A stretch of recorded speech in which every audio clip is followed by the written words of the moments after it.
being physically active, regular physical activity, is a cornerstone prevention in 35 different disease conditions, which means if you're regularly physically active, you do exercise, you're less likely to have 30 different diseases. Just the other day, coffee has a half-life of 9 hours.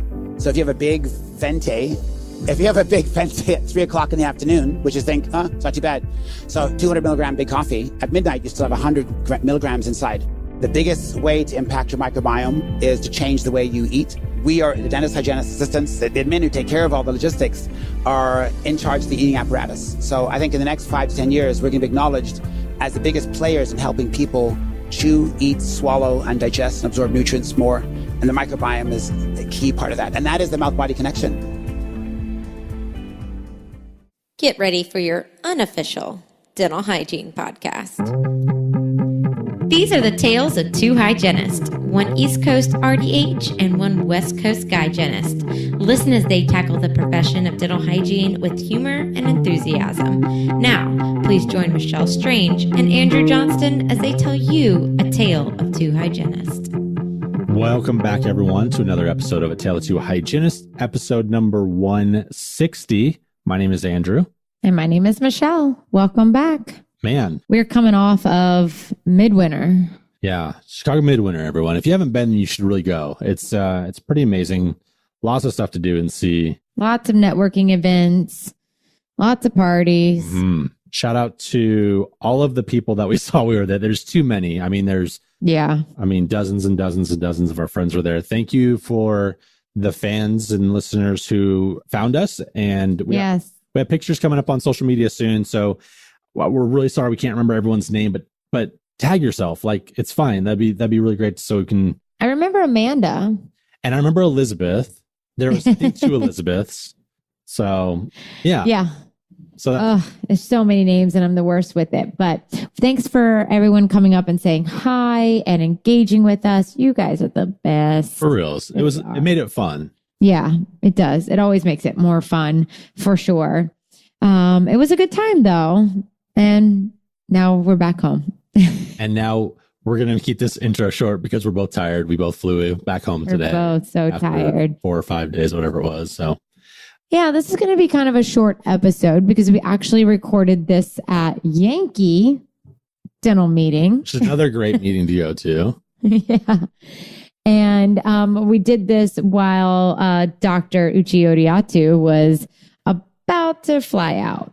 Yeah. So it was kind of a busy morning. It's a little bit of a shorter episode, but we never want to miss a chance to record with him because his content is amazing. And this was actually after we were hanging out in the gym. You're going to see some of that coming out soon. I'm actually editing that today. So it's going to be good stuff. Lots of fun stuff. Lots of stuff that's applicable to your day-to-day life. So you'll be excited to hear that. And yeah. And also check out his TIPisode. So if you guys haven't noticed, we've been doing something called a TIPisode. Shout out to our wonderful, amazing, helpful helper, Lacey, for the name of the TIPisodes. But each week we're giving you content that is bite-sized chunks so that you can just kind of listen quickly, but it's relevant content. And so Uche was actually on here already, and you'll be hearing from him each month.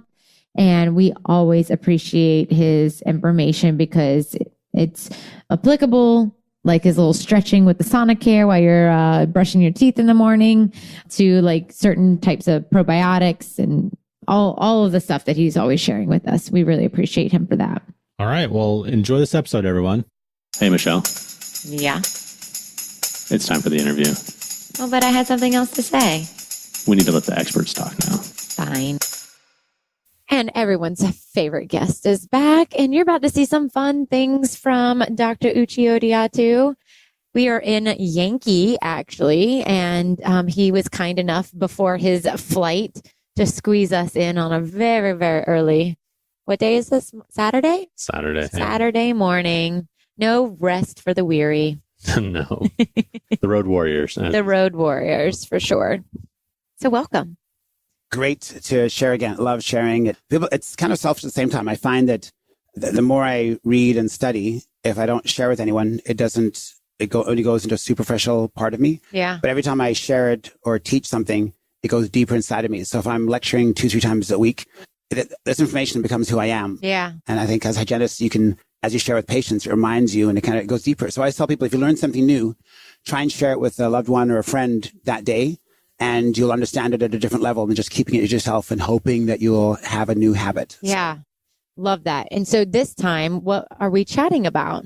Well, we are very good at what we do. Hygienists, we do a great job. Dentists do a great job. However, the patients will often spend, I counted how many hours in the year. It's 8,600. Okay. 24 times 365. Yeah. So it's 8,600 hours. Patients will spend 2 or 3 hours of those with us if they're on a three time a year recall. Right. So they spend 8,597 hours away from us. A lot of damage they can do away from us. We treat them with kid gloves. We have the highest tech. We do high touch care. However, alone, they do a lot of damage. So the program today, what I want to share with Tailored to Hygienists is patient lifestyle habits that sabotage their healing or sabotage our good intentions. So, and I remind patients about it all the time. They're with us 2 or 3 hours out of the year. They're alone 8,597 hours. It's like a tsunami of time on their own. And then it's like a shared responsibility. Like, okay, I guess I got to look after these teeth. It's not just take care of my teeth and I'll go home after. So I like to remind them all the time that they're a long time alone. So. Okay. So what are some of the habits that they're doing that are really unhealthy for them?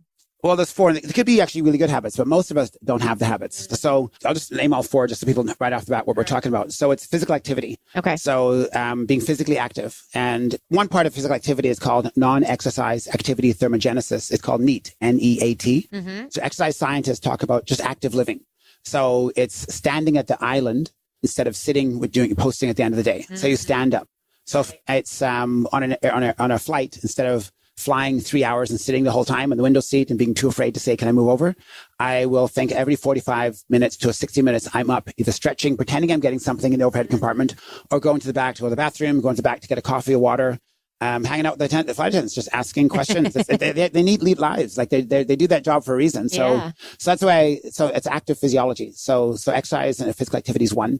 2 is sleep. 60% of patients will often say they have sleep issues or challenges. So only about, 30 to 40% of our patients actually sleep well. And even people that think they're sleeping well actually don't sleep that well. If they snore, it means they're interrupting oxygen to their brain. I know you did some shows on that. And apnea, which is about 10% of the population. So we have physical activity, sleep, nutrition.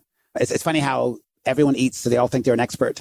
However, when you look at people who are eating impeccably, just recently, Health Canada put out a new Canada food guide. I'm not sure if you're aware of it. It was mind-blowing. Yes. It said the plate, half fruit and vegetables. They actually took out luncheon meat and said processed meat is not part of the healthy meat option.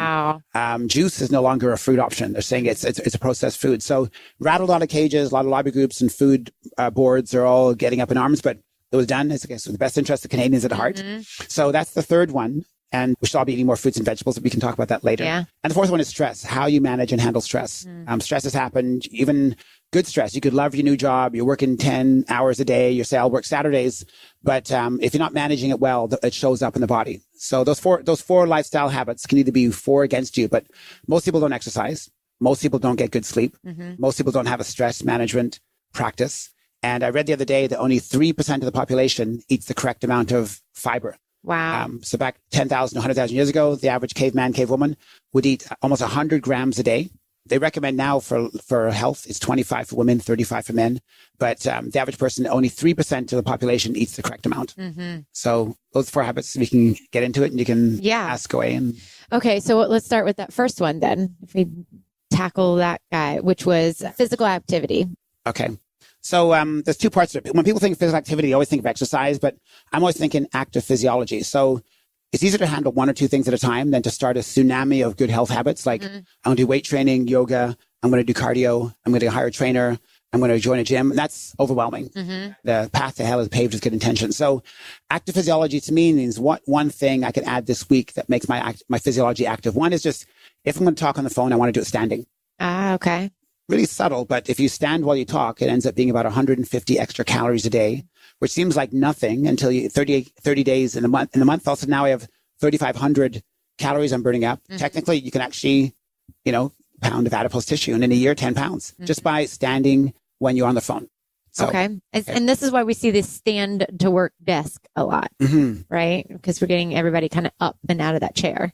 Well, especially the front office, and it surprised me, but actually, when they put a Fitbit or an iPhone and track their steps, how little they realize that they're moving, and it's shocking. I think also it's funny because even though I'm this big fitness guy, I love fitness. I'm certified as a trainer. I'm certified as a yoga instructor. When I see 10,000 steps, few people do 10,000 steps a day, and whenever we don't hit it, people always go, "I don't do 10,000." It's very apologetic. The only time I do 10,000 if you go to Europe and you spend, you walk around Barcelona all day. I've heard 4,000 steps for brain health and 8,000 steps really for heart health. So I'm saying I'd rather shoot for 8 realistically and beat myself up for not getting 10. Wow. Okay. All right. Get a chance to celebrate more often.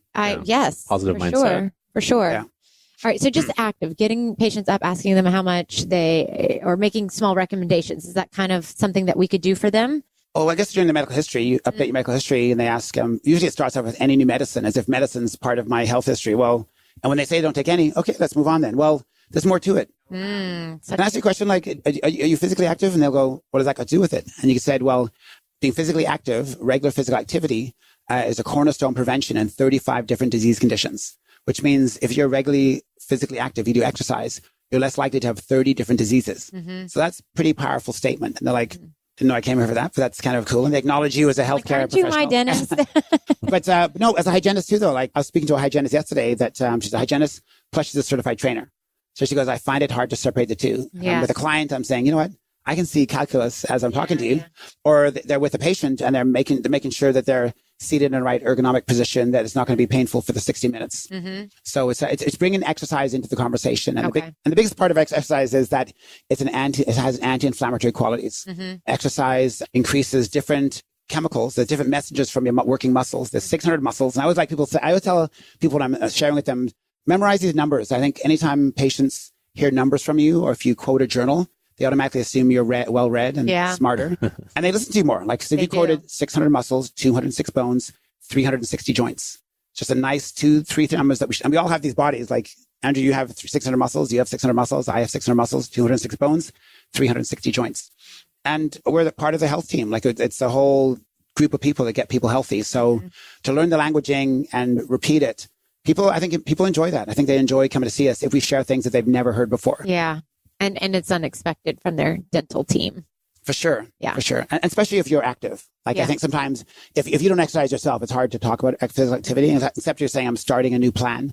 But when you think of the fact that active physiology, the fact that if you're physically active on a regular basis, and how much is debated now with interval training and steady state training, but they've shown that exercise in general is anti-inflammatory. So it lowers the inflammatory burden in the body. And you think of all the dental diseases like gingivitis, periodontitis.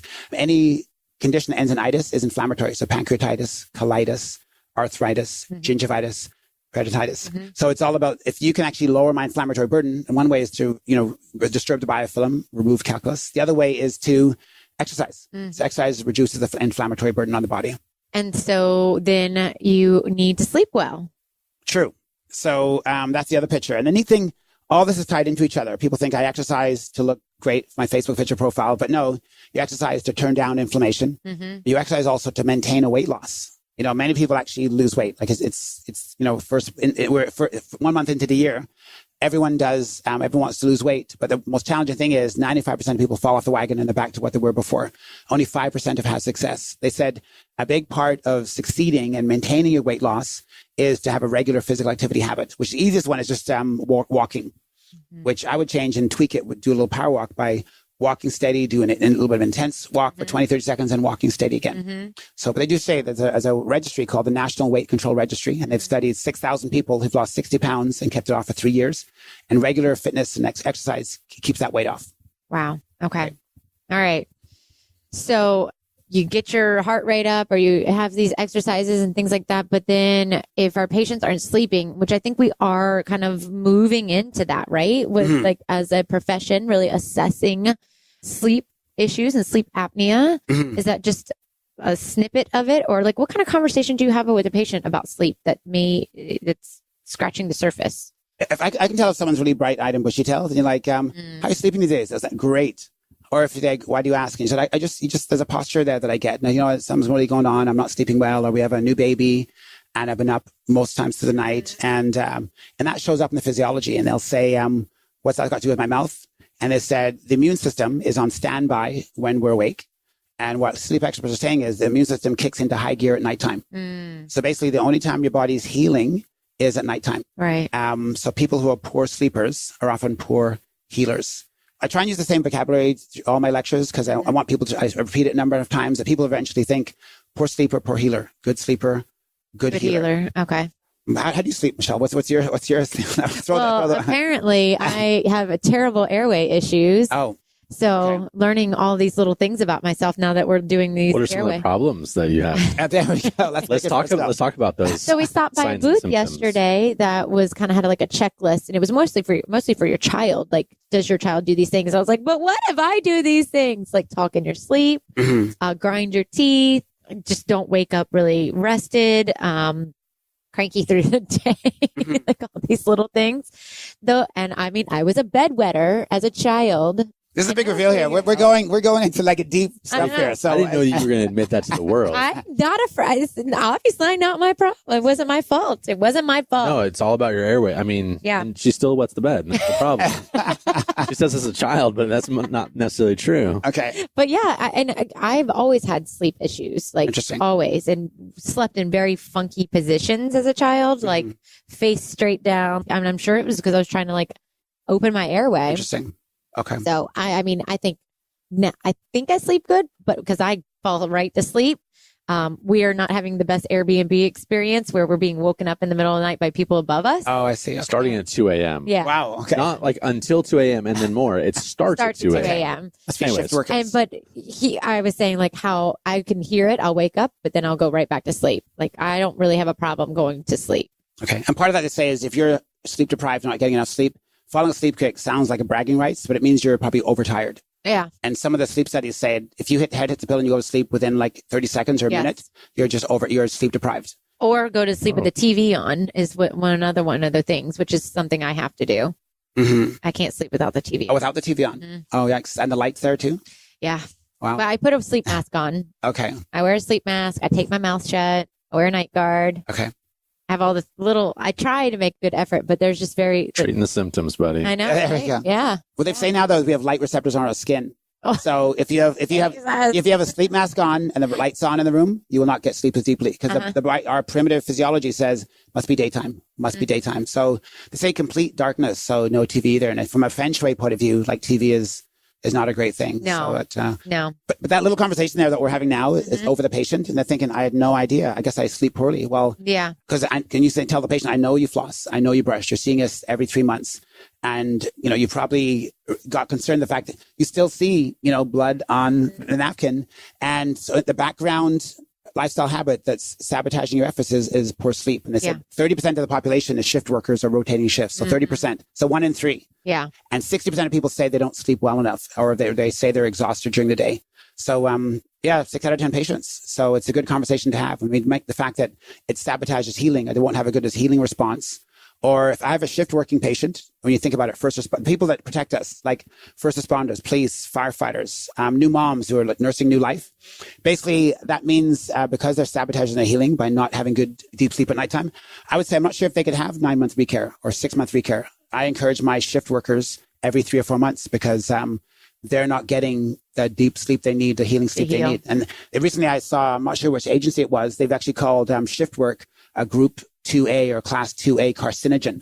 Because if you're not sleeping at nighttime, immune system is not booted up, which means you have less melatonin. And melatonin is one of a big neurotransmitter that promotes immune system strength. Yeah. So being awake at nighttime, whether a nurse, doctor, police officer, firefighter, new mom, your immune system is being sabotaged. Wow. So they will have more inflammation.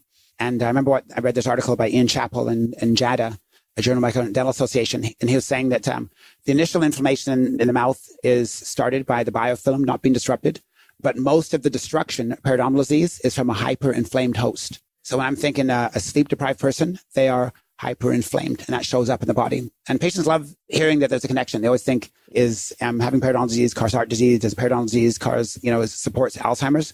Well, it's a two-way street. So not sleeping shows up in the mouth. Well, the more we learn, it's just airway, sleep, healing. So when we're having these conversations with our patients, though, I guess what are some tips that we can tell them though? They say, okay, doctor, I'm not getting enough sleep at night. I'm feeling tired all the time. Do you recommend like a sleep study right away, or do you do more like lifestyle coaching for this? Probably lifestyle coaching. I think a sleep study is something you can say, have you ever had one? They'll say, what's that? I said, well, people actually pay for, and if insurance pays for it, it's an expensive investment. It's almost $2,000, $2,000 or $3,000. You get like a 4 or 5 page report, and it doesn't just tell you if you snore. It's about stopping breathing. It tells you about restless leg. It'll tell you how much you clench. It also tells you how much you dream. And these are numbers I try and share again with audiences. Sleep experts say we should be dreaming or spending time 100 minutes of REM a night. And during rapid eye movement sleep, the body processes motion and processes memory. During sleep, your body actually processes a busy intellectual day. Like we're going to be all day now in CE in Boston here. So the brain's full, 100 billion neurons all talking to each other. At nighttime, the body's got to process it. The analogy is like if you shopped all day and didn't put it away, your hotel room's a mess with all these baggages. So nighttime, the body likes to put stuff away. So if someone's sleeping 4 hours compared to 8 hours, the stuff they put away is not done as well. And it's sloppy. Now you got a poor memory, which shows up as a healthcare provider, not remembering a person's name, not remembering that they need a head pillow, not remembering the position they like to be. So good sleepers, we end up being better healthcare providers ourselves when we're good sleepers. But that whole conversation starts off though, and I would recommend a sleep study, not really just, I do easy things. Like you can actually, do you wear a sleep mask? I've heard of that before. What does it do? And you can say you wear one, or Andrew, you've tried it. So a sleep mask is an easy $5 solution. You can say at any time the eyes are not getting light on them, the pineal gland makes more melatonin. And ultimately, when that's rolling off your tongue as a healthcare provider, they just start trusting you. You've mentioned 600 muscles. You've mentioned melatonin. You've mentioned pineal gland.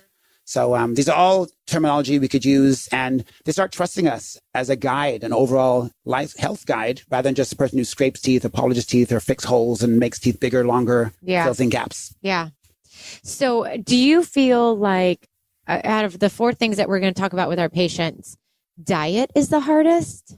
It's probably the most refractory. Like, you hear how everyone thinks they're an expert because they eat healthy. So if you to keep the question short with patients, say, so would you say you eat healthy? Most people say yes.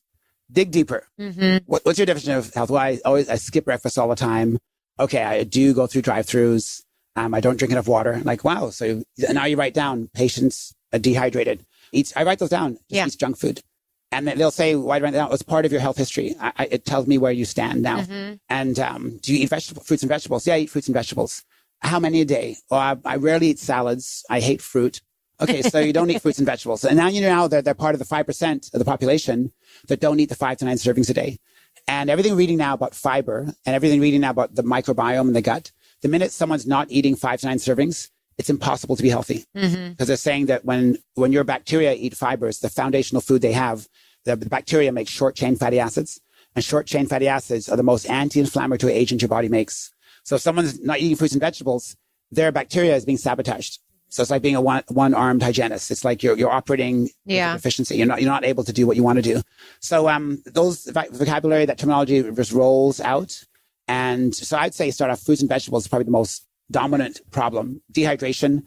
People always comment that they can't, I drink coffee. And coffee's not a demon. Like it has 0.5 gram of fiber. Are you a coffee drinker? Yes. Andrew, how's your coffee intake? Not a coffee drinker. You're not a coffee drinker? No. So where do you get your caffeine from? Everyone gets their caffeine from somewhere. That's a tough subject for Where do you get your caffeine? Okay. It might be Red Bull, the official sponsor of Hotel 2. No, it is not. It will never be. I'd shut this podcast down. I'm a Red Bull drinker. Like daily? Oh, yeah. When I have to put up with people. So most of your life. Well, it's a pretty powerful, strong drink. Like it's a strong drink. Coffee actually has some benefits because they've shown that coffee has fiber inside. It has tons of polyphenols and it's got 0.5 gram in every cup. So there's a benefit. And a lot of studies, and they've been done over and over again, it lowers your chance of heart disease and it improves life expectancy.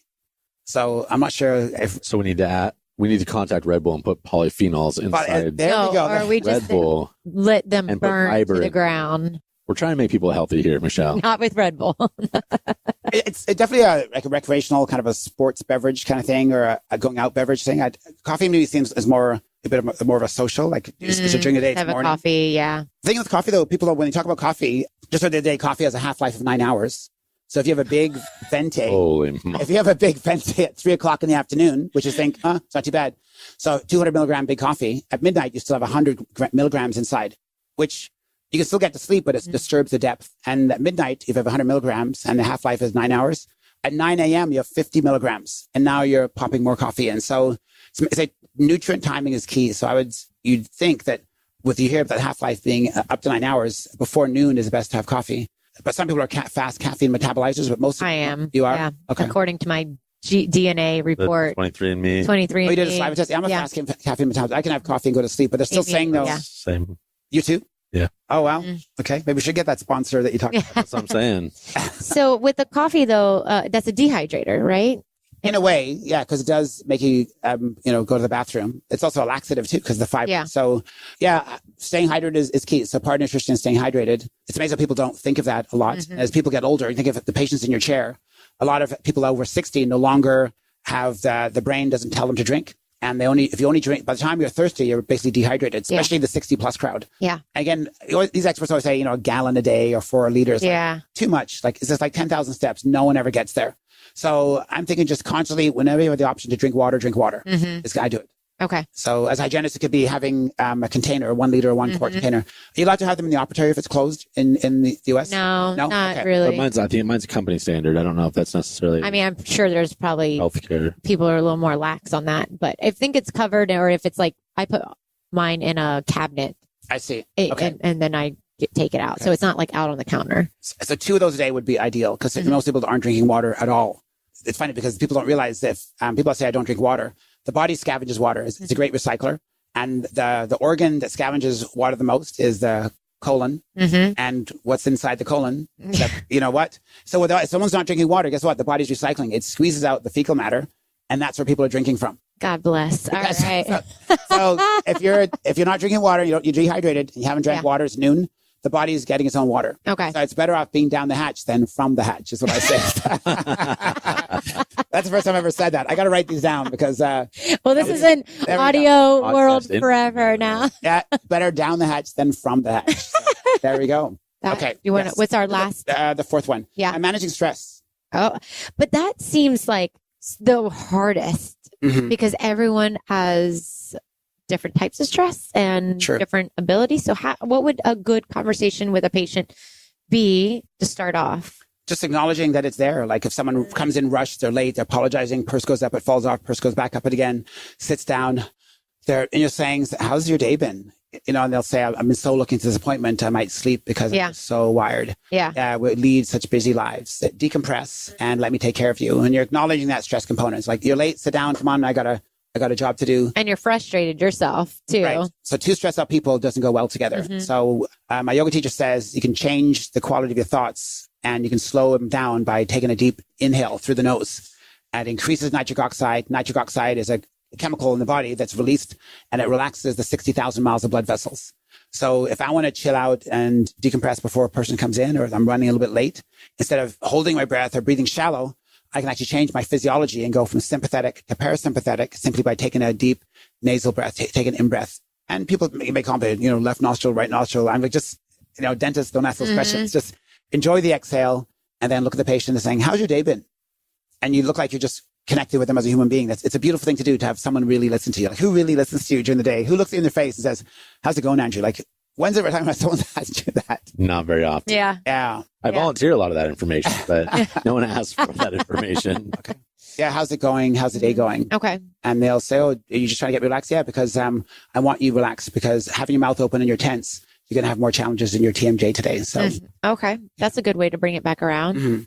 And then do you have conversations with, I guess, because I really am getting into this mind-body connection and how I think pretty much all of us need some form of therapy. Yes. Like some way to manage it. And I think as a hygienist, we wouldn't be like, are you seeing somebody? Like, do you have somebody to talk to? Interesting. But do you feel like that's a good thing to approach a patient about? Well, just talking heals. And I think Dr. Roizen and Dr. Oz they used to have a website called realage.com, and they ask all these questions. And then you put all these questions in, like, do you have high blood pressure? Do you exercise? Do you have a pet? Do you floss? Do you brush your teeth? How do you sleep at night? One of the questions indicates whether you'll actually lower your biological age and appear younger. Do you regularly talk to someone outside your family about challenges? And most people talk to their spouse, their boyfriend, girlfriend. But it's a pretty lonely world. Like, Facebook is not the same, and social media is not the same. I was hearing a lecture the other day about someone, you increase oxytocin as your tend and befriend neurotransmitter. So when you shake hands with someone, I get this little rise of oxytocin. The rise in oxytocin from connecting online is not the same. You might feel connected to 5,000 friends. It's not the same as hugging 5,000 people or shaking 5,000 people's hands. So I think we're connected, but we're not really physically connected. It's not the same rush of connection with people. Yeah. Yeah, it's not as real. So all very good suggestions and thoughts and conversations. And, you last time you were on the podcast, if y'all haven't heard Gut Health Part 2, you said we are the managers of the chewing apparatus.